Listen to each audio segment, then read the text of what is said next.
Assalamualaikum warahmatullahi wabarakatuh. Perkenalkan, nama saya Muhammad Qaddafi dengan NIM 2236048. Di sini saya akan membuat video tentang 5 pertanyaan ujian akhir semester audit sistem informasi. Oke. Pertanyaan yang pertama, jelaskan apa itu audit sistem informasi, fungsinya, beserta peran auditor di dalam pengembangan dalam sistem audit. Audit sistem informasi adalah proses evaluasi dan pemeriksaan secara sistematis terhadap seluruh komponen teknologi informasi seperti perangkat keras, perangkat lunak, data, jaringan, untuk memastikan bahwa sistem tersebut akurat, aman, efisien, sesuai regulasi dan standar, dan mendukung tujuan bisnis. Seperti itu. Fungsi audit sistem informasi. Yang pertama adalah pengendalian dan kepatuhan, yaitu memastikan sistem sesuai kebijakan, prosedur, dan regulasi hukum. Yang kedua, pengamanan aset teknologi informasi, yaitu melindungi hardware, software, data, dan jaringan dari ancaman internal dan eksternal. Yang ketiga, menjamin keandalan data, yaitu memastikan data valid, lengkap, dan konsisten untuk pengambilan keputusan. Oke, peran auditor dalam pengembangan sistem audit. Ada beberapa tahap. Yang pertama, perencanaan. Peran auditor di dalamnya adalah menilai risiko, memastikan tujuan teknologi informasi selaras dengan tujuan bisnis, dan membuat rencana audit.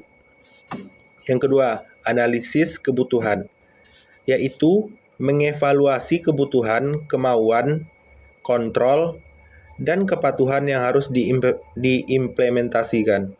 Yang ketiga, desain sistem.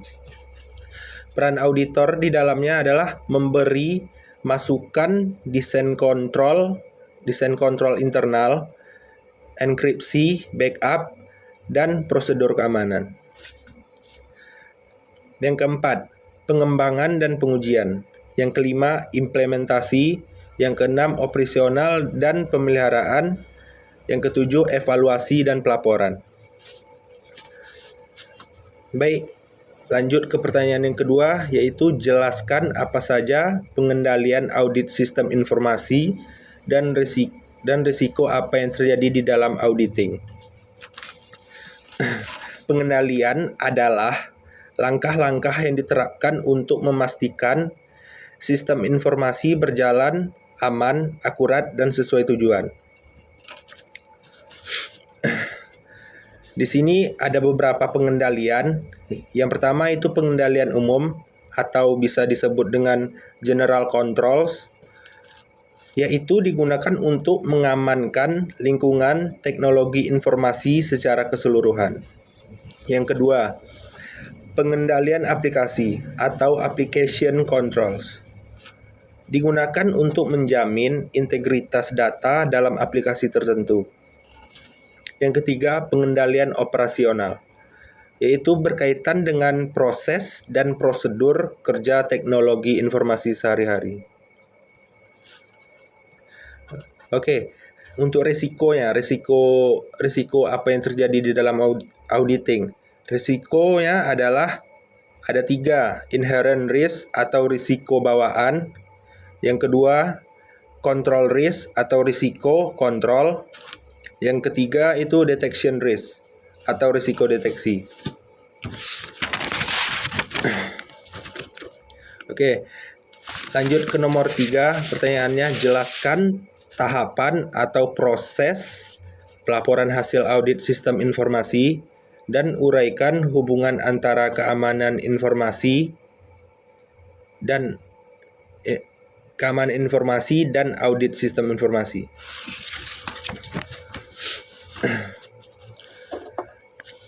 Yang pertama, untuk prosesnya adalah pengumpulan temuan audit, yaitu mengidentifikasi semua hasil pemeriksaan,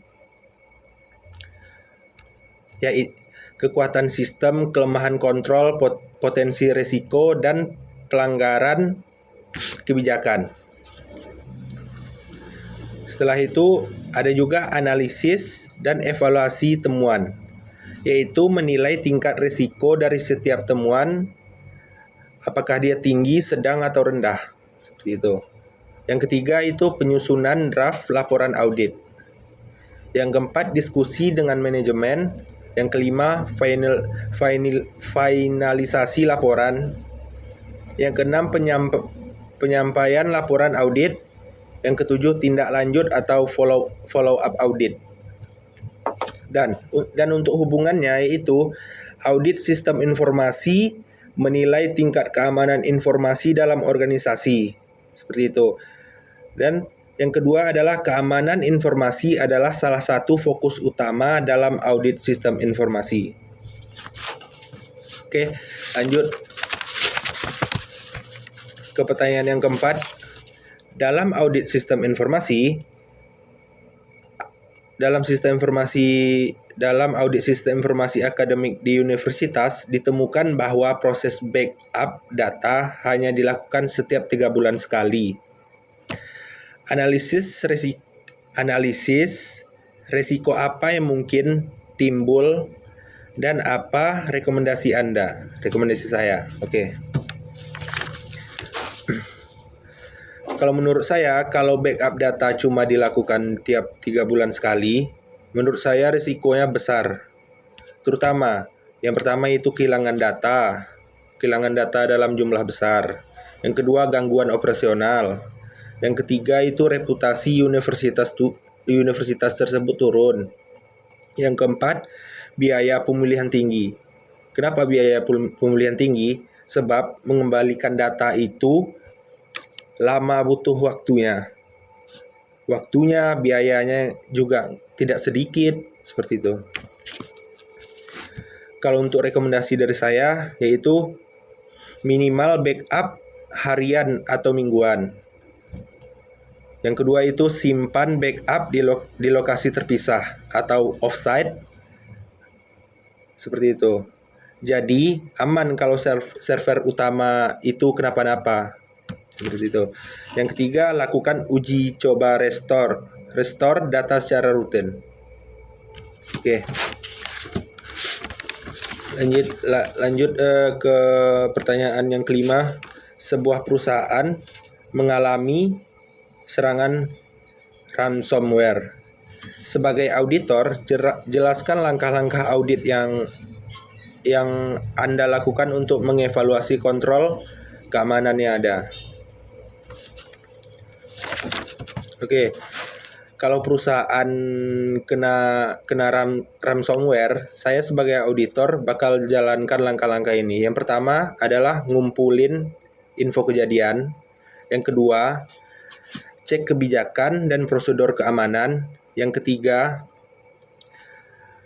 review log dan bukti teknis. Yang keempat itu evaluasi backup.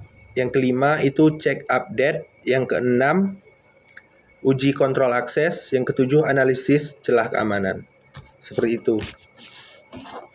Baik, seperti itu saja penjelasan dari saya. Maaf kalau ada kesalahan. Assalamualaikum warahmatullahi wabarakatuh.